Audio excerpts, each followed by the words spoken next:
All right. Welcome. I'm going to totally butcher this, but I'm going to give it a shot. Is it Kalika? Kalika? Kalika.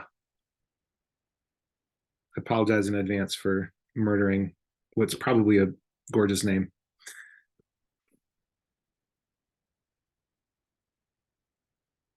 All right. It is 1:30 and I love being on time. So I'm going to dive right in. Welcome to I hope I'm saying that right, Kalika, and anyone who's tuning into this after the fact. This is the first in a series that I'm putting on to really make the new age of sales training more available to people. I think that for so long, people, especially in the coaching industry, which is what we're particularly focusing on today, have used tactics and sales methodologies from other industries that have been promoted. Easiest one to pick on is like used car sales, right? That sort of thing. And it's put us in a position typically where I ran a CrossFit gym for 10 years and I was guilty of this myself using other selling styles. And what happened that I found, especially in the coaching world, is that it's like I was one guy before the sale, right? And I would use the enthusiasm and the tactics and the reverse psychology and all the hammering of the closes on these people. And as soon as they bought, it's like now I had to start over as a different person who was their coach, who was trying to build this trusting, nurturing, guiding relationship with them. And it felt really incongruent to me.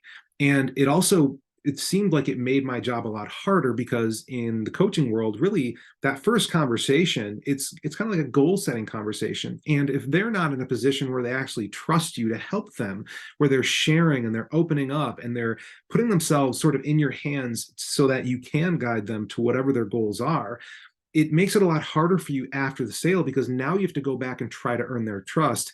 And if you've sold them using any of those kind of old school tactics, they don't trust you. And it takes a long time for someone to come back from a violation of trust. You have to make several deposits into the emotional bank account before that person is kind of back to baseline and then beyond where they're going to open up with you again. So this was just something that through the last almost 8 years now of endeavoring in high ticket coaching sales, I've sold fitness, I've sold SaaS, I've sold mentorships, I've sold coaching programs, I've sold lead generation, e-com, just a whole variety of things, and really have created my own system that I call Conversations, which is really the ability for you to guide a prospect, having them self-express based on their own problems, what it is that they need and how they plan to get it and what they're willing to do to make that happen. And if you can build enough trust where someone allows you to guide them through that process, then objections almost become irrelevant because they might have them, they might throw them up, but they become sort of token. What I mean by that is they're not very strong. They don't have a lot of certainty behind them. So looks like we got, oh cool, we got an AI assistant in here. So one of the things that we want to focus on when we are selling coaching, right, particularly is going to be the clarity of the offer. About 8 weeks ago, I started working with another mentor for myself. This is someone who does amazing business, huge business, and just very heart-centered individual, but shared with me a lesson as we were reviewing my offer and some of the things we were working on one-to-one. And it just struck me. It was like one of those things that I don't know if you've ever seen something that like once you see it, it's like, oh, it was so obvious. Why didn't I realize that originally? And what we were working on is understanding that you might have an incredible coaching offer, that you're selling for 3, 5, 10, 20 plus K, because the value is there. And based on what you're giving that person, how you're helping solve problems, the speed at which you can do it, the level of support that you're giving them, right? Its value is there. In reality, you might have actually put that together. But the problem is that the prospect doesn't always perceive that value. And so if you are in a position where maybe you're a sales rep and you're on a coaching account and you're trying to sell, a high ticket coaching offer, and that it's getting the current client's results, and based on the conversation you're having with this person that you can absolutely help get them results. But at the end of the call, you are consistently lambasted with, got to think about it. This isn't the right time. Let me get back to you next week. Let me check in with my, college professor. Let me check in with my spouse. Let me, take a look at my budget and get back to you. If you're getting a lot of sort of things that don't make sense based on the conversation you're having, the first place I always start with all of my clients is, how are they communicating the offer? Because it could be the fact that you have this incredible offer, but the value is not being communicated. And the way that we communicate offers really depends on the conversation we're having, because the language they use to describe their problem, the senses that they have around, right, their feelings, whether it's visual, auditory, kinesthetic, right, how they're sort of sensing the problem, how they sort of feel about if they could, all of the way that they describe it and that they're perceiving the problem and the value of a solution for that, the language that they use has to be what you reflect back to them. Because otherwise, it's like you might have this great thing, but you're talking Chinese and they're talking Japanese, right? Like it's not going to come together, even if it works. So what I want to do today is I'm going to walk through step by step by step, word for word, how I communicate my offers. And what I found is, again, over the last 8 years of doing this, when you communicate your offers in a way based on the conversation you're having, it makes that person, even if they've seen other offers in the marketplace or there's other competitors they're even considering, when you're able to use both the language of how they perceive the problem and the solution, and how they use language in terms of the value of it, right? Like what it would do for them. Okay. When you can bring those things in and weave it seamlessly into a framework that reveals the value to somebody, right? Now you're going to be in a position where you can truly get them to see that what you do is worth more than them giving you those objections. Okay. So hang with me, guys. This is a 90-minute workshop. If anyone does pop in here, the goal would be to actually have you leave with a completed script for your planning phase, as I call it, or your presentation, which is, kind of the idea behind a workshop. So since no one's here, what I'm going to do is I'm going to just walk through this thing. I'm going to go line for line with you. And afterwards, when I'm all done, I'll wrap it up and I'm going to send it out to whoever had requested this. If you guys have any questions, or if you want help actually completing this for your own sales script so that you can at least check the box for yourself as a sales rep, knowing, hey, I know that the value has at least been communicated, and now it's just these other things I need to maybe sort out, logistics or maybe a little bit of timing things, then feel free to reach out to me, Kyle Craft on Facebook. You can always shoot me an email, kyle@craftconsulting.co. And would be happy to just hop on with you and knock this out, because I think everybody really deserves a fighting chance in terms of communicating well what it is they do to solve the problems their clients need most solved, and make it a little bit easier for you guys to sell the things that actually change the lives based on your unique talents and skill sets. Okay, so let me go ahead and share my screen, and we're going to dive off into the presentation. All right, so first thing again, guys, I'm Kyle Craft. I have a history of fitness. I ran a CrossFit gym for 10 years. Prior to that was deep into recreation management. But about 5 years into running the CrossFit gym, I started taking sales very seriously. And I got from, low ticket, which is where the gym kind of started, to mid ticket to high ticket sales for fitness. And then at that time, actually started working for some larger companies that I had actually had hired at one point, and they saw my sales numbers stick out. So they tapped me to come do sales for them. And off I went into the high ticket sales rep world. I worked up from the bottom, started as a closer, and then went backwards as a setter just because I wanted to learn that skill set. Ended up being both sales manager and sales director on different accounts at different times, and really have been able to also grow companies. So the best one that we ever did was I think it was in 8 weeks. We went from like $30K a month up to $409,000 cash, and it was a wild ride. And so I've got a lot of experience really understanding the details of things, right? Like what are some of the levers and knobs we can pull and twist that allow us to actually get the results we're looking for in our business. And every time I would crunch numbers and data and go and review sales calls, I realized that most sales reps, they really wing it. They feel like a script is kind of like a straitjacket. It confines their ability. And they feel like using frameworks for presentations like this, they feel kind of like hindered by that. And I want to challenge that thinking. So if you're on this call right now, and you're thinking, oh, I don't like to use a script, or I don't like to use all this, like, let me ask you, how do you plan to manage what you're not measuring? Right? Because if we don't use something that gives us a baseline, like this is our consistent way of delivering our script, or our consistent language we use when we ask questions, or the consistent sequence in which we ask this question first, this one second, this one third. If you don't do that consistently, and you're just sort of always doing whatever feels right in the moment, how are you supposed to come back and know what knob to turn to be able to get better results? Right.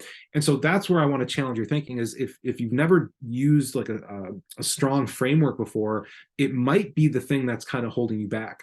And although it can feel maybe restrictive, like, oh, I can't go off in any direction I want, what's actually happening is it's going to make you much more efficient, because you're going to start to see if you have to ask things in a certain way, you're going to have to build a repertoire of asking the same question 2 or 3 different ways in case your prospect doesn't understand it, right? Or can't answer it completely for you. And it's going to challenge you to broaden your skill set, broaden the questions that you have available, and put you in a place where now you're having to truly connect with these people, right? So that you don't sound robotic reading a script, but you can still manage to hit your questions while getting the outcomes from those questions from your prospects. And so this today is just meant to be that framework for your presentation, right? Or as I'm using the word presentation because it's probably most known, but in the fact in conversations, what we call it is the planning phase, right? And the reason is because as you get into sales calls, you're more the best salespeople don't call themselves salespeople, right? They call themselves coaches. They call themselves guides, right? They call themselves trusted advisors. And we want to put ourselves into a position where we are guiding these people, okay? And this framework is your bumper rails. And when you understand your bumper rails and you do the reps over and over again, it's going to allow for you to pinpoint the problems faster from your clients. It's going to help you bring those things into the framework you have, the language they're using into the framework you have faster, and put you in a position where you just come across as extremely authentic, caring, and like you have the solutions to the things that ail them. All right. So without further ado, that was a long intro. Welcome to the presentation workshop. Reach out if you have any questions after this. Let's dive in. So guys, this is the SalesPro workshop, how to present coaching offers from 3, 5, 10, 20K plus that obliterate objections. I've actually used this on a 120K offer as well. Worked like a charm. So I have tested it kind of across the gamut there. And I really hope you can get similar results in your business using it as well. So before we jump into this piece, I do want to just bring up a quick visual. So for you to be able to use this, all right, we're not going into sales scripting today. We're not going into the questions. We're not doing any of that. It's just strictly going to be how you present your offer and communicate it based on the conversation you're having. But for you to be able to do that, there's 4 pieces of information you will have needed to acquire from your sales call. All right. So if I bring up a quick visual for you guys here, the most important thing is what I call the 4 corners of a sale. All right. And the 4 corners, like you turn the corner, right? It's what is required to complete the revolution for a sale to take place. Now, the first thing you need to understand is what is their problem, right? Like specifically down to the detail, what is the problem? And not a symptom, not what's, if I step on the tail and the dog barks, the bark is the symptom, right? We want to know what the real problem is. Oh, the foot is on the tail. Okay. So number one, you got to know what the problem is. You have to have uncovered that in your discovery section. Second thing you need to know is, what is your finish line, right? Like, if you're talking, in a business offer, for example, if someone just says, I want to make more money, like, that's not a target. Like, how are you supposed to hit a target that's just more of something, right? So there has to be some sort of specific, tangible thing that, when it happens, is a success metric. And with no ambiguity, that it has or has not been accomplished. Okay. So you need to know what their finish line is, essentially. The third thing that you're going to need is what I call the promised land.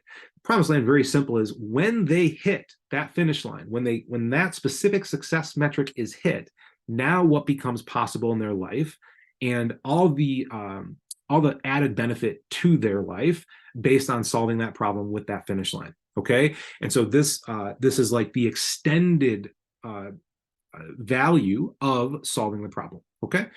Last thing you're going to need then is the future impact, meaning, God forbid they move forward and they just keep kicking the can down the road, right? Like, what's going to happen?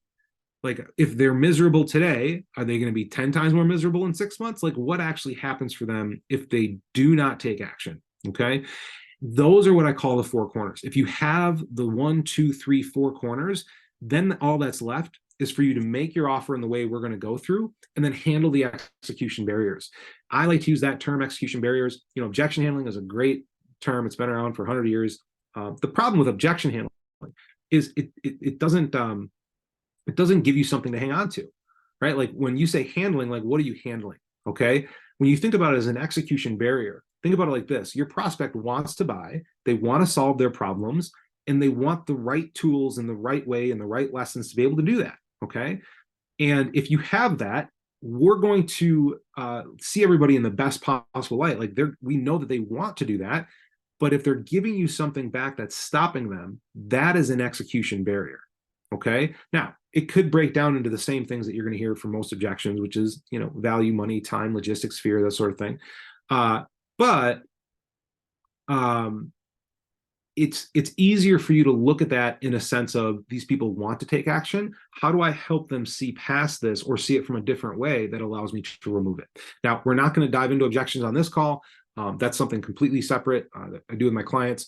And so if you are looking for help on that as well, you can always reach out. And if you're getting stumped by anything, and I'll give you some trainings there. I've got a ton of objection trainings in the vault. So once you have these 4 elements, guys, you're going to see now, and I want you to just stay with me, practice or imagine going in your head to a call you've had, or maybe something that the way that you're currently doing your selling, and just audit yourself, right? Like, am I actually getting clear on my problem? Am I getting clear on the finish line for them? Do they understand clearly what that promised land is? And do we know what future impact is? And right now, if you're not having those things, that's kind of probably where we got to start. But if you have those things and you're presenting, you're still not getting a really strong connection on the offer value, then let's move forward into what that would look like. Okay. So back to then the presentation. Once you have those elements, okay, and we've understood that they understand that there will be more problems and pain in their life if they don't do something, okay, then what I do is I want to start to sort of transition towards the offer. But if I just jump right into it, okay, and I don't take the time to sort of recap everything, these people are going to feel like, I don't know if you can imagine, like a cattle chute, like cattle just getting railed through the chutes, right? And that's not what we want our clients to feel like. We want them to feel like white glove service, here's a mint on a pillow sort of feeling, right? Like, we're really taking care of them, and we're not assuming anything, and we're taking the time to verify at every stage that we are aligned, that what they are saying is what we are hearing, in which case they will feel understood.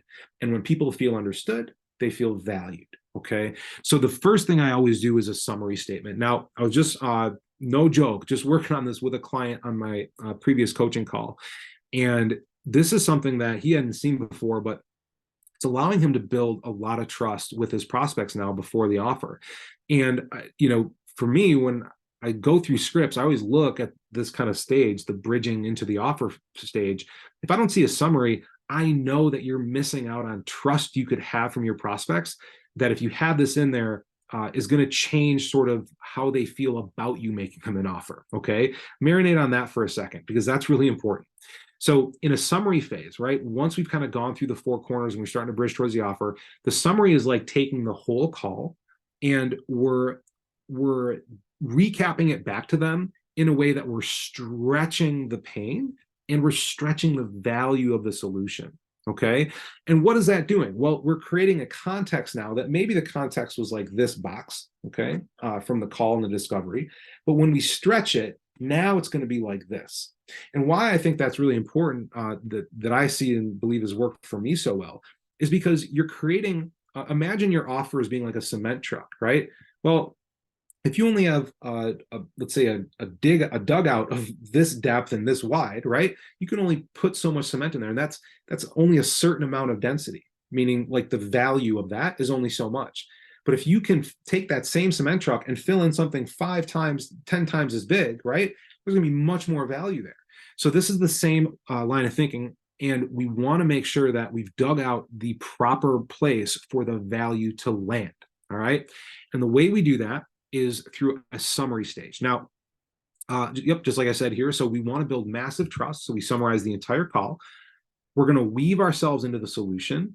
We're going to future pace, meaning we're going to get them thinking about this thing in advance of them getting it, what the results will be once they're accomplished. And then we're going to give them the space to validate our recap, okay, and see if we've missed anything. So the framework for this is step one. It's like we just step back from our computer. Okay, so let me make sure I have all this, John. I know you're absolutely serious about, and we want to put in there their first goal. Like if they have a goal, maybe they've given you 3 different goals. They say, oh, ultimately I want to be doing 100K a month, right? We'll just say this is a business offer. I want to be doing 100K a month. I'd like to be at 72K a month. But next month I got to be at 4K. You're going to start with the 4K. All right. So, okay, let me make sure I have all this. I know you're absolutely serious about getting to 4K a month, right? But in the next 12 months, getting up over to 100K a month. And right now, the big challenges you have are, okay, so pause. So what we've done is we've made sure that they understand that we understand what's their goal, right? And if they give you a longer term one, what it's leading towards. Okay. Because you can't sell them on this thing that's super far away. Like it's going to go past their threshold of belief, what they believe is possible, because it's so far away, even if they want it. But if we have a goal that's reasonable and it's within sort of that threshold of what they think is possible, then that's what we're going to start with. Okay. And we're gonna start with that, because if we can get them to believe that we know we can hit that first goal, then they usually make the assumption they can hit that longer term goal. Okay, I hope that makes sense. So I wish there were people on this call to give me feedback, but if that doesn't make sense, just reach out to me on Facebook and I'll clear it up for you. So we always start with that first goal, and then we want to loop in the time, right? Because these are just the basic elements of that conversation that we should have been having that allow us to know, right, what it is that they want. Okay, so and again, going back to our 4 corners of the sale, this would be like the finish line, right? So like, I know you're absolutely serious about getting to 4K a month, getting to 10K a month, getting to 30K a month, right? And I know you want to accomplish that in the next 30 days, 60 days, 90 days, 12 months, whatever that timeline is for them based on their problem. Then we go and we recap their challenges. Now, this is where their language really matters, because some people, they're going to look at their challenges as feelings, right? I just feel like I don't know how to manage my cash in my business, right? Or I just feel like money's slipping out the door every month, right? Okay. The other piece that you want to lock down, right? When I say you got to know the real problem, that's the first corner of the 4 corners of the sale. You've got to know exactly what the root problem. You can't change the fruit if we don't address the root. And what I mean by that is, okay, I understand that you feel like you don't like money slipping out. I guess what specifically in your business is showing you that money is slipping out, right? And we're going to drive that down into something. They may say, oh, well, I checked my QuickBooks, but I don't really know how to use it. And it shows all the stuff that comes into my bank account, and then it does all my accounts payables, but I don't know how to manage it. Okay. So it sounds like you have something to manage that, but you lack the financial literacy skills and data-driven decision-making processes to be able to use that information to actually get up to 10K a month. Is that right? Yes. So that right there is an example of how we want to make sure up in our discovery, we actually get that real problem, because then we can pull it in here, right? And it's like we're through repetition, we're reaffirming we're the expert by understanding the real problem, and we're reaffirming with them that yes, this is what we need to solve. So if we step back again, we go back into the summary stage. Okay, hey, John, let me make sure I have all this. I know you're absolutely serious about getting to 10K a month. I know you want to accomplish it in the next 12 months. And right now, the big challenges you have are you don't have a system to manage your cash flow, and you also don't have a way of reading that because you just don't have the skill sets on financial literacy. Pause. Financial literacy would be something they would have said, right? Or we would have agreed that would be the real problem.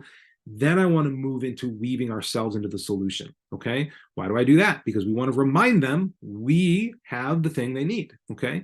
Now, depending on how they came into your ecosystem, you're going to replace this next part here. Okay. Right here. There we go. Thank you, computer, for playing along. If you're running Facebook ads, that would be appropriate, right? So, but you saw our ad on Facebook, and you knew that if you could just get our help with, right, or but you saw your friend post up they were working with us, and they had gotten those skill sets that that you were looking around to get as well. Like whatever it is that brought them into your world, you just weave that in right there, okay? And that's going to remind them that they're in a journey. They're in this their own story, and they're the hero of this thing, and where they're coming from.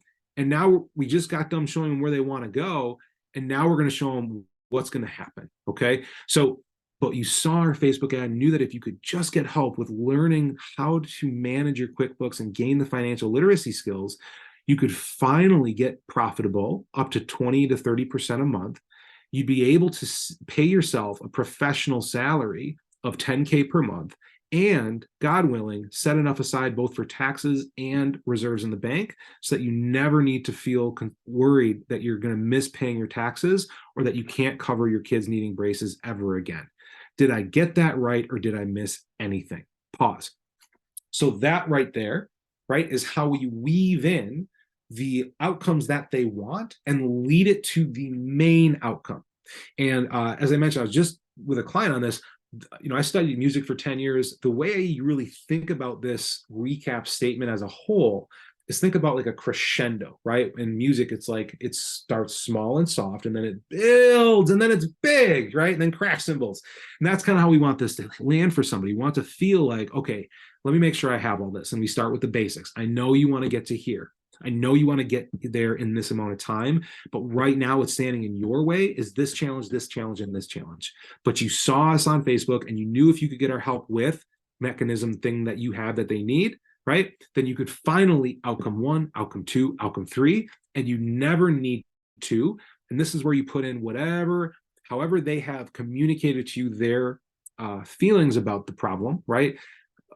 For example, maybe they're feeling a little bit frustrated with their situation of cash flow. Maybe they're feeling stressed that they don't know how much they profit on every client, right? Like that would be the thing you throw in there that they're moving away from, okay? You never need to feel frustrated again about where your finances stand in your business. Then the retention question is also really important, because sometimes sales guys and girls, like we're human. Maybe our kids stayed up late and we're not as fresh as we want to be, or maybe something caught our attention during the call and we weren't listening as acutely as we need to have been. And so we want to give them the option to either validate it or add in something we've missed. Okay. And it's funny, sometimes you don't miss anything, but they still add stuff in, which helps you later on, either with objections or with communicating even better value for the offer. So we ask, did I get that right, or did I miss anything? Now, if you do this right, if you've plugged in their conversation, if you've plugged in the way sensory based that they have viewed their problem and you've done a good job maintaining connection with them through the call, 9 times out of 10, you're going to hear, oh, you nailed it, right? They're going to be like, God, that's exactly it. Okay. When you hear that, their trust in you is like, you have described their problem better than they could have. And as soon as that lands, they automatically assume you have an answer. Okay. The trust comes up to the highest level of the call, because how often has someone spent 20, 30 minutes really just trying to understand you and how you're feeling and what's going on for you and all the responsibilities you have on your shoulder.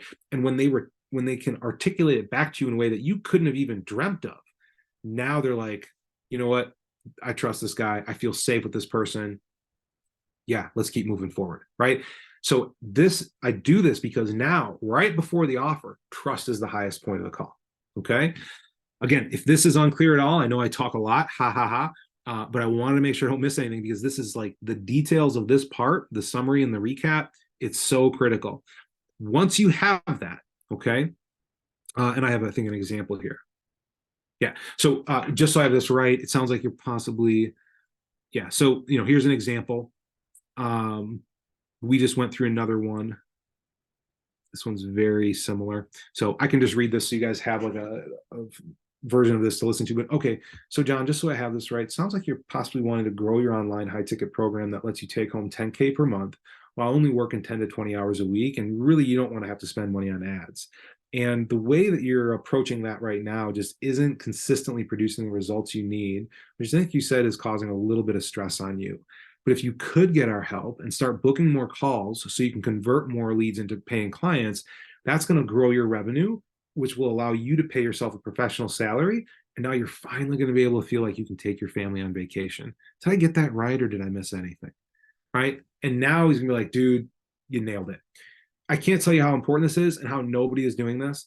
And it's also one of those things that shows you care, right? Like, so many sales guys this day and age run through a script as like a series of check boxes. Like, hey, it feels like an interrogation of sorts, right? Versus this is a style of like, we really care about you. I want to make sure I haven't missed anything because you are too important for us to miss something on. Okay. That's kind of the caring frame that we want to apply to this situation.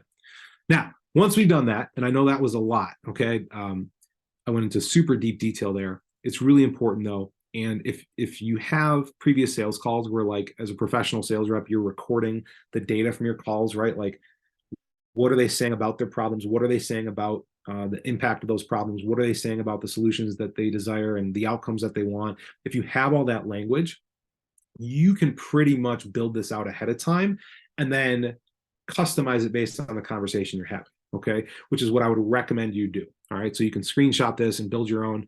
But again, if you need any help with that, just reach out. I'm happy to help you out, get it knocked out, all right? Next up, planning phase. So that's kind of the bridge into the planning phase. And the planning phase is what what most people would call like the pitch or the presentation. Again, I call it a plan because at this point in a call, I'm absolutely clear on what the problem is. I know we can solve it. And as the expert and authority I am, I'm simply going to put a plan of action in front of them that solves the problem, right? Like, why else would they be here with me? Well, they need a plan. What am I going to do? Okay. So I call it the planning phase. The planning phase breaks down into all these different phases here. We're going to really just focus on the first 1, 2, 3, 4, 5, and 6. Okay. Closing questions vary based on your offer niche. Committed action, that's like overcoming some of the logistical objections or negotiation type stuff. We're really just focusing on how you get there, okay, and making sure that you've communicated your value as high as possible. So the first thing we want to do, okay, is we want to maintain humility. And so we're going to obtain permission, okay? If you just start launching off after getting that, you're going to ruin the trust. They're going to feel like now you've turned into some other robot sales guy and they can't trust you like they thought they could. And it's going to you're going to watch this thing just disintegrate through your fingers like grains of sand. Okay. So we always want to obtain permission. Then we're going to move into a pre-planning bridge. Okay. Where we're bridging into the actual offer, the core of the offer. Then we lay out the actual plan, right? This is our planning guidance. Hey, this, and this. Then we talk about the deliverables, okay, meaning this is what comes with it or how we implement it. And then we lock that down before we move into the investment. And this is just the way I do it. This is not the only way to do it. The way I do it, though, and the reason for this is I always like to make sure, and that's the whole purpose of this workshop so that you guys can leverage this for your own business, is you're getting the prospect absolutely with no ambiguity clear that the value is there. Okay, that they have perceived the value. If they don't, it doesn't matter what the investment is. They're not going to buy it anyways. Okay. And this is also an area I think a lot of sales guys are expected to do well in without any formal training like this. So I really hope this gives you a handle to hang on to go out and smash some better presentations. So the first thing you do is obtain permission. All right. Perfect. So if you're open to it, okay, so they just, hey, did I get that right or did I miss anything? They're going to go, yeah, you nailed it. Awesome. Perfect. So if you're open to it, what I can do is just go through some of the finer details and how what we do solves that problem. Do you care to dive in? And who's going to say no, right? Like this is such an easy, quick layup into it. I love this because it's both permissive, right? That we're gaining permission, but it's also like, it's almost like a slip and slide into the offer. They're just like, yeah, let's rock. Okay, cool. So now we're into the pre-planning bridge. Now this is where we're framing the offer, okay? So we've dug out context for the value. We've obtained permission. Now we want to frame the offer, all right? Meaning like, where are they coming into our world and why are we so sure we can help them? So now we're going to demonstrate our authority and expertise and social proof to frame our plan to help them as proven and vetted by others, right? Other prospects like them in the exact same place they are now. So I always start out, cool. So I guess if we were going to work together, again, if we were, this is hypothetical because they have not made a decision yet, but from your side of things, you're telling them exactly how it's going to look, okay? If we were going to work together, there would be 3 major things where you would focus on to make sure we get you up to finish line, okay? Or major goal. Because how you mentioned you don't know how to, all right, manage your cash flow, whatever that problem is, you don't know how to, you don't, remember how you said you don't really have the financial literacy skills, like whatever that actual problem is, that's what we're going to insert there. Okay. And again, bringing the language they use to describe their problem here will make it 10 to 20 times more powerful. So make sure that we have our ears on and we're looping that language back down here, which is causing you to, now this impact, it's dealer's choice. Okay. On a sales call, it's art and science, right? There's a science. I'm giving you a framework that can be repeated. This is why I was talking earlier about you need something you can measure and manage because that's how you spin the dials and tweak the knobs that allow you to get better over time. It's also an art because communication is nonverbal as well as it is verbal. So if you're getting a sense that, yeah, they're telling you they want to make 10K a month, but what's more important to them is that they can just wake up feeling relief that their finances are in order.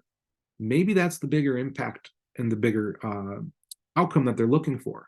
So you've got to have your like sensory acuity, as Tony Robbins would say, like your sensory acuity is up. You know what you're getting in real time. And if these people are giving you words that are kind of flat, but they're giving you a lot of sense of like, I can't go on like this, right? Like that is a cue for you to put that sort of pain point or that impact in here. So for example, because you mentioned you don't really understand both financial literacy analysis as well as how to manage a system that keeps your profitability as high as you want so that you can pay yourself and you can have taxes taken care of, which is causing you to be a little stressed around tax time and wake up, I think, a little frustrated when you have to open your books. They're going to say yes. Right? Like if that's how they describe their day-to-day, their problem, that's what you want to throw in there. Okay. From there, right? They're going to say yes. We're just going to keep moving forward. So one of the biggest problems, your avatar, right? Now, this could be coaches. This could be moms. If you're on like moms, if you like, let's say it's a fitness offer, for example, right? Dads, whatever your avatar label is, that's what you're going to plug in here. Okay. So one of the biggest problems moms have when they come to us is that they just don't know how to rejuvenate their metabolism, which causes them to continue to add weight to their body no matter what they eat and no matter how much they work out. Does that sound familiar? Pause. So, right, like we're trying to now, let me step back. One of the reasons people don't buy things is because they feel like their situation is so unique that no one can solve it, right? Great, Kyle, you may have gotten results for this person, but I'm a special unique snowflake. It ain't going to work for me. So what we want to do, and when they feel that way, by the way, their sales resistance goes way up and their own personal insecurity goes way up, right? They don't trust themselves, okay?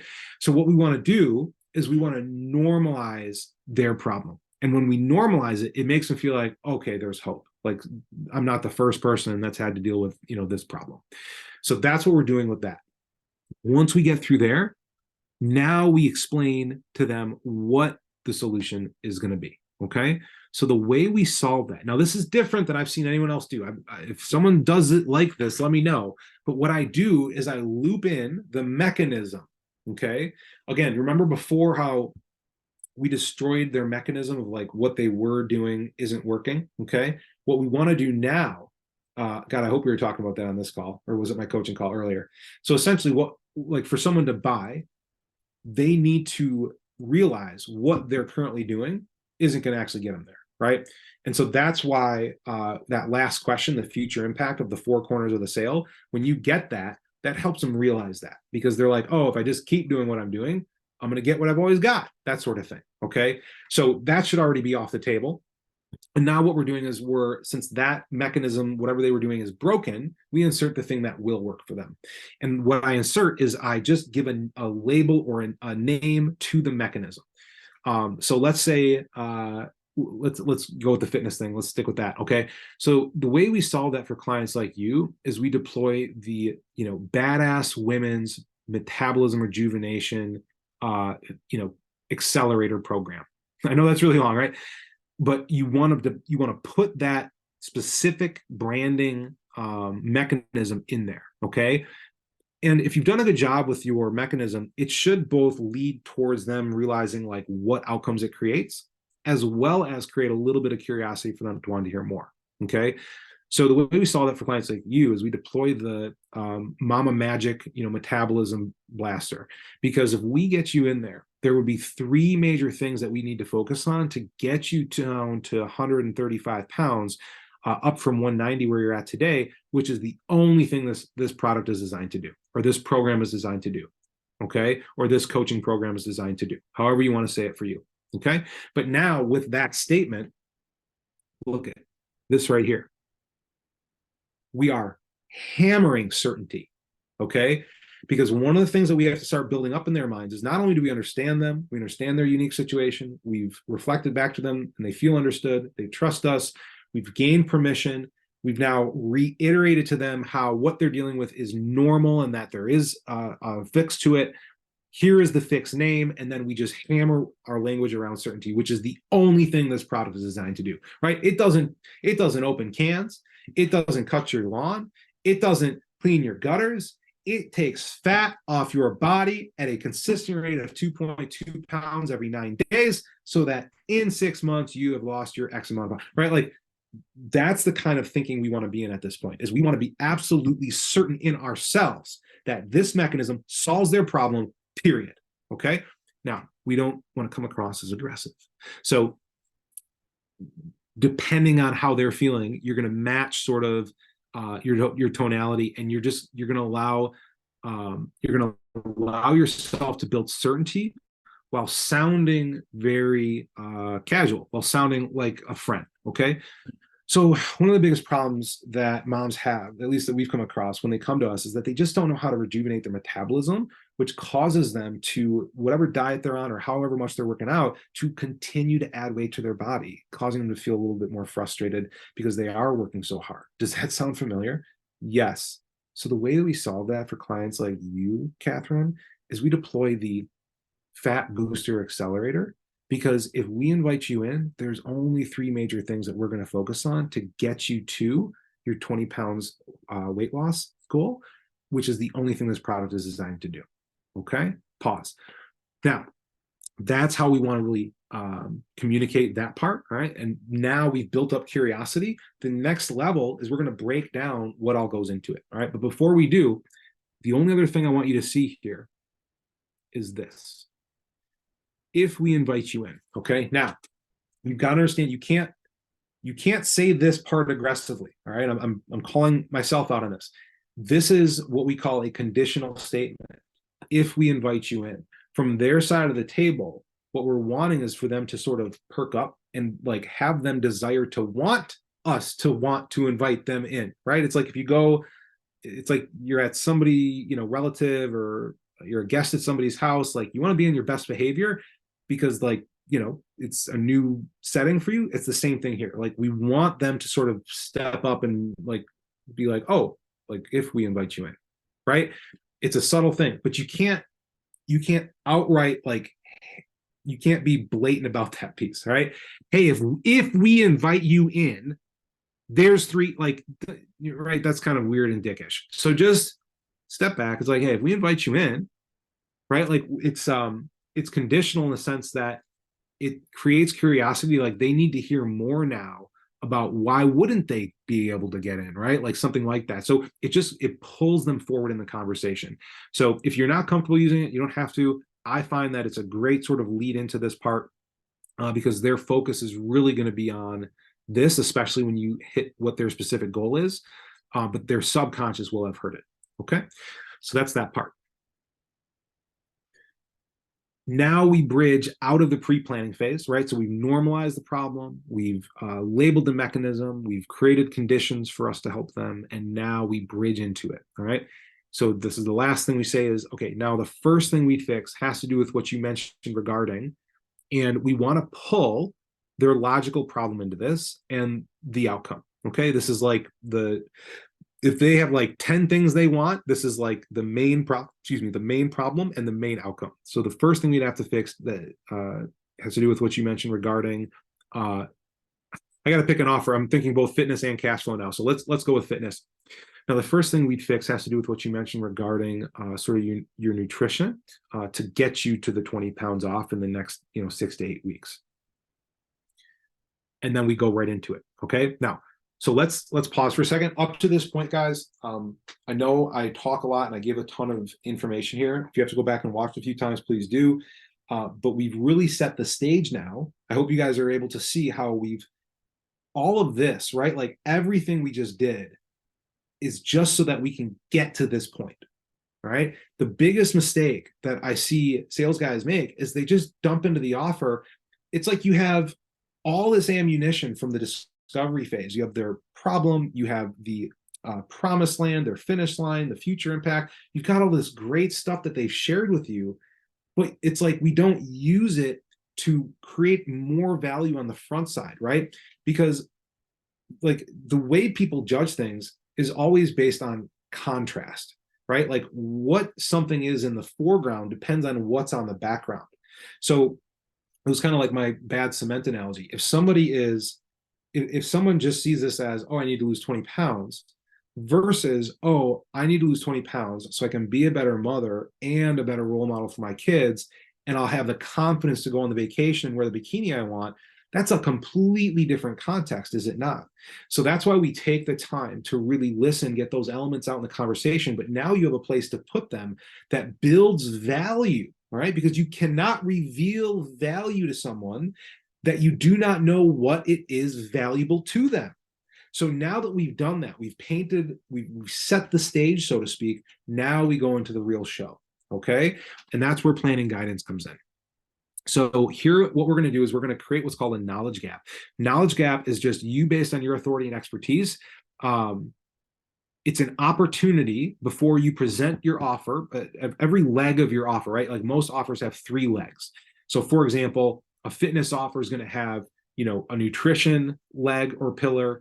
They're going to have, some sort of working out pillar to it. And then they're going to have like maybe mindset, accountability, lifestyle habits, that kind of thing for a third pillar, right? But those are the 3 pillars that we're now going to address in the planning guide, right? And if you think about even another way of looking at this, those 3 pillars, that's your methodology, right? Where the combination of pillar 1, 2, and 3, that equals the outcome that your ideal client wants the most.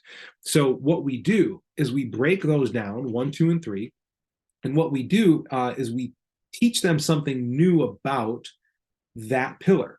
And what we're teaching them something new about is we're just simply going to use, and I'll show you the formula here in a second, but it's like whatever they were doing, we're going to tell them why it doesn't work. We're going to tell them what happens if they keep doing that. And then we're going to tell them what we do and why it will work. Okay, it's very simple. I've got it described in detail, as I'm sure you can imagine by now. But this is something that's going to allow for you to build so much trust and certainty that your methodology is not only the thing that can solve it, it's the only thing that can solve it based on the logic behind it. And while you're building the logic behind it, pillar 1, pillar 2, pillar 3, and you're checking in with them along the way, what happens is their belief and their trust and their excitement comes up, okay? And that's really important for you to know in the background, because when people get emotional like that, their bullshit detectors go off, and that's when you start to get objections. Okay, so we want to communicate this in a way that's logical, that teaches them something new, but we also want ourselves to remain very calm and like this is our day-to-day matter of fact. This is not craziness. This is just what we do. Okay, because if you build them up too high, automatically in their brains, their bullshit detector of logic will kick in, and they're gonna just be insecure. Okay, so you stay cool, you stay calm, know where you're going, how to get there, and that's how you're going to keep them hand in hand. So what we're going to do is I'm going to break this down for you, but the following formula essentially for the knowledge gap is what we're going to use for each of the pillars. Okay, so after each pillar, make sure we ask a temp check question. This is just to make sure that they've actually listened to us and they're still engaged with us, because if you lose their focus, you're going to lose the feeling. All right, so we're going to ask a temp check question, and then we're going to assess their tonality, their posture, their facial expressions, listen for certainty in what was just said is landing. And if it wasn't, we're going to come back. We're not going to move forward. We're going to come back and try to hit it again. Okay, because you don't want to move forward. Think about this is like red light, green light. If they don't give you a good response to a temp check, like, hey, do you see how this could help you? If they're like, huh? Right? You better go try again. Because no matter what, if they don't understand it again, if they're not perceiving the value based on what you're saying, they ain't buying no matter what it costs. All right. So that is that. And once the pillars are laid out, it should be crystal clear to everyone how it completely solves the problem, and it will immediately start benefiting their life in details. Right? Like you've got to be super specific with this. You also have the option then, after laying out the pillars, of very quickly transitioning into like a client case study story, which is it's a fairly simple format, right? Hey, you remind me of client X. They came to us in a similar position dealing with, problem A, B, and C. We made this one little change, doing these 3 pillars, and now they're doing X, Y, and Z, just like I know you want to, right? So you have that option after laying this out to do that. Otherwise, you can just move right forward to the investment. Okay. So the way that we do that, good stuff here, right? The planning guidance stage framework. All right. Now you're going to use this same framework for all 3 pillars. So I'm just going to go through it once. But the formula is, remember how you said you were dealing with, and now we're going to pull out a specific problem. Okay. So you remember the 4 corners of the sale. We need to know what the main problem is. Well, typically the main problem, okay, if you think about what I just said earlier, where your 3 pillars of your program, right? So if we go back to the fitness example, if I know that the things that create the outcome for my fitness clients are they need nutrition, they need a workout, and they need, let's say, accountability, okay, and the culmination of those 3 things equals the weight loss that they want most, right? What that tells us is that they probably have a problem, like a symptom or a sub-problem with nutrition in their life. They probably have a problem with the type or the lack or the abundance of style of workouts they're doing. And they probably have a problem with accountability, being consistent, okay? And why that's important for me to think about is up in my discovery, I need to be listening for when they give me a problem, I have to match it with the appropriate pillar. Think about that, right? So if I'm doing a fitness discovery and they tell me, oh, like, I got to get my eating. I usually eat pretty well, but then it's like, I'll come home, I'll be tired. I won't have anything there. So I'll just order a pizza, right? I'm letting them talk up in the discovery, but I'm marking that down on my paper, and I'm going to probably use that specific thing that they told me when I talk about the nutrition pillar. Right. So, when it comes back to this point, I'll say, well, hey, Tom, you remember how you said you were dealing with a little bit of like coming home and you eat pretty clean, but then you're just so doggone tired that you end up ordering a pizza and it kind of throws you off track for the week in terms of nutrition? Yeah. Well, what most people do is they use a way of eating which is based on when they're hungry, right? They look at, hey, I'm hungry, they go buy something, and that can work up to a point. Maybe it even works half the time. But it's when life gets busy, when we get stressed, when we're not prepared, that's when we make decisions that put us in a position where we're eating foods that are not aligned with the body and lifestyle that we truly want to have. And so if you continue to just kind of use what we call the seafood diet, where you see food and you eat it based on your hunger levels, it's actually going to keep you in this position, because the next time you get busy, the next time, life knocks you on your butt, you're going to be right back there and your weight's going to follow. So what we do is pause. All right. So you guys see how I wove in that thing he told me earlier. Okay. Right here. Remember how you said, and then I just inserted the thing I got from his discovery. Okay. Then what I do is I gave him the logic, right? And this is the other thing. Think about earlier when we painted the picture of how we normalize the problem. We're just doing that now for each of these sub problems. Okay, we're normalizing it. We're showing why it's never going to work, and now we're going to tell them what we do and why it will work. Okay, so that's all I'm plugging in here. Is remember how you said you're dealing with this nutrition problem? What most people do is, and then what I'm doing is I'm basically describing what he's doing, but I just say this is what other people do, right? Like, hey, what most people do is they use what we call a seafood diet, right? It's eat when you're hungry, stop when you're full. The problem is, right, and you label why that will never work. The problem is that won't ever work right here, and that doesn't fix the problem with nutrition, because when you get busy, when life knocks you on your ass, right, you go right back to eating what's convenient versus the things that actually get your body where you need it to be. So what we do is, okay, and this is where you would insert your specific mechanism that solves that problem. So what we do is we give you access to, whatever it would be. We give you access to our entire recipe guide that has all the foods that you probably love to eat. And we teach you how to prep those in 2 hours a week so that you never have to worry about not having food on hand that aligns with your goals. And then beyond that, we offer you support. Plus, we have vendor relationships with these food prep companies in your area so that you never have to worry about the food going in your body, getting your weight goals off track again. Then we confirm. Do you see how that will help you? Yes. Okay. But also listen to how specific I'm being, right? There's the logic I use for this actually makes sense. Right? The logic I use for what most people do and why it will never work makes sense. It's really important because, again, if emotion gets too high, logic, it's the tall poppy syndrome, right? When poppies, I think it's over in Afghanistan, they grow too tall, they cut off the top ones. Okay? What that means is that if emotions come up too high, logic wants to knock that out because they're afraid that you're going to make an emotional decision that puts safety at risk. It's as bare bones brain activity as it gets, right? Safety, energy conservation, that's pretty much it. So we have to manage that. Okay, we have to take responsibility for our clients' kind of emotional roller coaster as they're going through this process. And so we need to give them the logic behind what they're doing won't work, what we do will work, and here's why. Right? But we're not selling it, we're explaining it to them so that they understand. Okay. Then we confirm. They say, oh, yeah, that makes total sense. Okay, cool. So then the second thing we do is, you remember how you mentioned the problem with you go to the gym, you don't know what to use, you grab little pink weights, you don't do enough, you do too much, now you're super sore, you don't go for a week, and it's like this constant back and forth.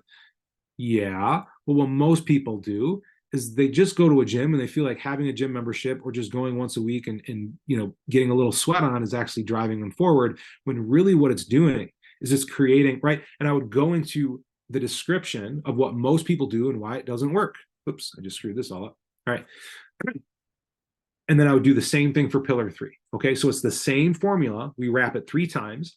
And what we're doing is we're teaching them something they didn't know, which is creating even more trust. We're giving them the logic behind that thing so that their emotional excitement doesn't get too high and all of a sudden their logic just says, it's bullshit, it probably isn't true, right? We just keep them moving forward by building trust and certainty, by being specific in how our mechanism solves the problem they have that we uncovered in our discovery, okay? The other way to look at this, so what we do is, okay, if you need a framework, right, is, and we can go back to the nutrition thing, right? So what we do is we give you a specific recipe guide that shows you how you can prep your food in 2 hours per week. Benefit, so you never have to worry about being hungry and not having the right foods available. Okay. That's going to make it so the next time you come home late from work, you're going to be able to open your fridge and grab something that's going to give you certainty that you're going to hit your weight loss goals. So that 6 to 8 weeks down the line, you know you're going to be there and you can keep it there the rest of your life. Okay. So that is how this framework would apply to explaining what you do. Okay. And you're just doing it for that one mechanism, and then we rinse and repeat. All right. Again, if you have any questions on this, if you're just looking for more help, I mean, I'm leaving nothing back on this, guys. I hope you're getting that. But if you do have any questions on this, reach out to me. I'd be happy to help you knock this out of the park for your offer. Okay. The last thing we do then, right, is the retention questions. Right? Are you with me? Do you see how that'll help you? Can you see how that fits? Is this landing for you? Any of those are good to go. And then after all three pillars are presented, does that sort of structure make sense as a whole? Do you know what you're getting? Yes. Then we move into deliverables. Okay. Now, deliverables, if you think about that top section there, what we just went through as the methodology, deliverables are like just the supporting logistics that help you implement the methodology with your client. Okay. So, and we'll just stick with fitness just to make it easy. But we really are, with deliverables, think about like we're micro future pacing. I know I'm not trying to be sexy with this. If that's confusing to you, just think about it like this. We're telling them what they're going to get. Okay. We're just telling them what they're going to get and how it's going to work. Very simple.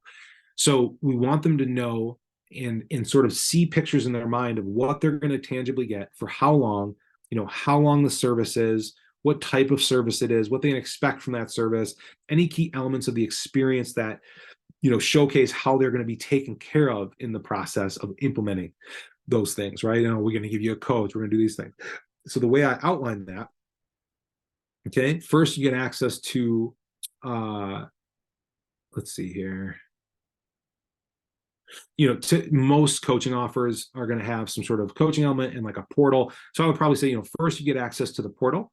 In there is going to be all the coaching calls that we've already recorded, plus the entire program that outlines to you exactly how to work out, how to eat, and how to think about yourself as an athlete as you start moving towards becoming that new version of yourself. Beyond that, you get coaching calls 2 days a week, right? They are on Mondays and Fridays at this time, which is this time in your time zone. They're recorded, of course, so that if you ever miss, you can always come back and catch up when you are driving in the car. Then what we do once you start is we get you connected with your personal coach so that they can do your intake assessment, create your custom workout plan and nutrition program. And then the first 7 days are really going to be focused on making sure that you are just taking the daily actions that get you there. There's really only 5 things we need from you every day. Your coach is there to check in with you. If you have any questions on how to do it or what to do, they're in your back pocket every single day along the way, just so that you can have someone to rely on. Okay. Right. And so I'm explaining this in a way that has them understand both the process and the support through that process. That's what's most important here. And then from there, you can feel secure, right? Now this is getting them results in advance, as Tony Robbins says. Now you can feel secure, right? How are they going to feel once that happens? In focusing on just doing what you need while we take care of the rest. Do you see how that supports you in getting to 20-pound weight loss goal? Yes. Okay. So it's very quick. It's very simple. And you're just rattling through the things that they're going to get and how it's going to implement and how it's going to work. When you separate that from the methodology, it makes it a lot easier for them to get the value because they can see how the mechanism works and now they see how the mechanism is implemented, okay, versus it all being kind of lumped together. Once we are there, now we move to the planning lockdown, okay? And what this means is we're locking down the whole point of this entire workshop with you guys, right? The whole point is we want to obliterate as many objections as possible. And so you've got to understand there's objections you can pre-handle and there's objections you can't. Because at the end of the day, like if you're, let's say you have a setter and a closer and your setter is setting calls and they're trying to get people who are financially qualified, but they don't get very specific with that question. Like, hey, if you were in a position to be able to actually invest in yourself to get to the 20 pounds off, would you be able to do so? Because we wouldn't want to take food off the table if it is something we end up being able to help with, and they say, oh yeah. But then you get to the end of the call and they got no money, right? Like they're scraping the bottom of a can of beans looking for quarters. Like some objections you just can't overcome if they don't have the money, right? So what we're doing with this whole process is we're knocking out the most important objection, which is value. Okay, hopefully you guys have picked up on that so far. And so when we knock value out of the way, every other objection simply becomes a negotiation. If it's a time objection, okay, if it's a money objection, meaning like they feel like the price is too high, something like that, not that they don't have it. Now we're into just negotiation versus us not being sure if this actually solves the problem. So I always, again, this is just the way I do it, but I always lock down the value before I even talk about the money, because it allows for me to know that that's off the table, and I can always now come back to that as like my baseline. Okay, so what I'd say, are you feeling this can solve the problem with, this should be XYZ, right? XYZ for you, because that's the priority here. Okay, and why do you feel it is though? All right, and what we want them to say, oh yeah, this is exactly what I need. Oh, because you got the nutrition thing, you got the coach in my back pocket. I feel like an idiot when I go to the gym, so knowing that there's the workouts there, that'd be really helpful, right? Or you can ask it this way, or do you feel like this is something that can get you where you're wanting to go? I guess, why do you feel like it is? Right, now you let them answer before you ask that second question, but that's what we're looking. We want them to express, yes, this will solve the problem. Okay, then we do another little transition into the investment. Well, it looks like we've combed through everything for you to get to 20 pounds off in the next 8 to 10 weeks.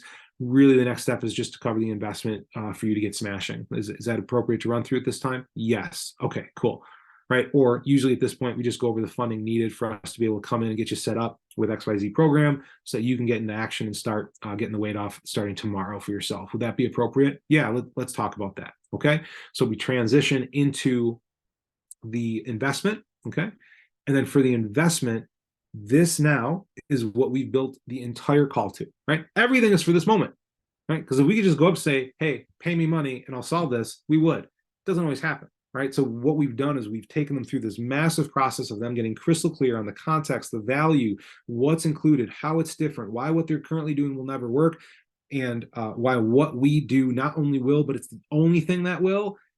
Then we've gotten them to express those things. Now we just transition to money. Okay, and again, this is just how I do it. I know some people do the money up top, but this is where I have found the most success in my sales career. So the most important thing is for you, Sales Pro, take a breath, be calm, clear, confident, convicted in your ability to help them, certain, and remember, this is great news. Okay, you don't want to be, oh God, I'm so sorry, I got to lay the price on you. No, like you're coming with the good news. Like, hey, guess what? Like, we can actually take care of this. You don't have to suffer in this way anymore, right? So I always think back. Right before I go into the investment stage, I take a little breath. I actually lean forward in my chair. I breathe out, and I'm thinking of a client that I've helped. All right, like that's it. That's all I'm doing. And then I go, okay, and then I dive into it. Right, but like your physiology at this place is super important because you're in the deepest rapport possible at this point in the call. All right. Okay, so the investment needed to fix the problem with really getting the 25 pounds off, so you can relieve some of the, I think you had mentioned a little stress around trying on the swimsuits earlier this year, is just $2,500, is just $10,000, is just $25,000, right? Is just whatever your price is. Now pause. Really important, because here we're contrasting, okay, the problem and the emotional problem against the price. All right, all offers solve a problem or fulfill an emotional need. Best offers do both. So we're contrasting the price with those exact things. All right, then you do a short recap, and with that, you're going to get the one-to-one coaching, the nutrition, the blah blah blah blah blah blah blah, right? So that you can get the 25 pounds off in the next 12 weeks. Now, payment plans are available, but you're going to end up paying more just for the same experience and results. Then we lock it down. Feeling clear on how that works? Perfect. Really, then the next step is to, okay, let's get you on your, we basically just want to tell them what it's going to take. Great. Next step is for us to go ahead and complete that, and then we can go ahead and connect you with your personal coach who's going to start your intake survey, be able to build out your custom nutrition plan as well as lay out your workout program. Happy? Good? Let's rock. All right, let's start with the billing address. So, like, it's quick there. Okay. And the reason it's quick is because, like, if they've just told you it's the value's there, the money makes sense. All right, let's move. Now, they may say something else, maybe 1 out of 10 times you just go right into the paid in full, or they might come back at you. But again, the only sort of objections that I've seen come back after doing it this way are, like I told you earlier, those token objections on money or logistics, right? Where you're really just in negotiations, or it's a fear thing that we haven't really addressed because they've kept it close to their chest. Okay. And those are things we can absolutely handle. It's not a problem. I mean, we've got guys doing 80-90% close in my program right now, because they're able to handle those things. But what we've taken away now is the value. Because again, if the value is not there, there's no price they're going to buy at. All right. So guys, that is the entire workshop I have for you. I was hoping some people would be here and I could actually craft this with you and get you in a position where you can actually start speaking your offer with better perception for your prospects. If you guys need any help with this, I'm here available to help you out. You can just reach out to me through DM and we can always hop on a call and knock this thing out.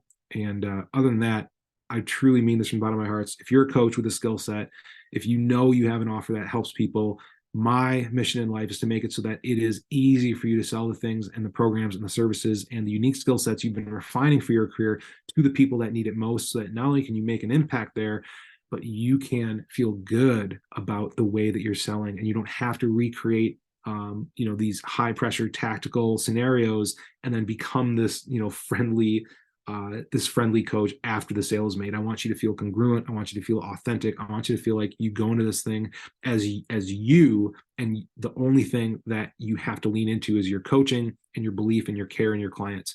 So if that's something that you do feel like would help you in your business, please reach out to me. Would love to see if there's anything I can do that can help you make more sales, collect more cash, and close more deals more often. I'm going to shoot this over to anyone that has requested it. And if you think of anyone that might also want this after watching it, reach out to me. I'd be happy to send it to them as well. Cheers, guys. Have a great day.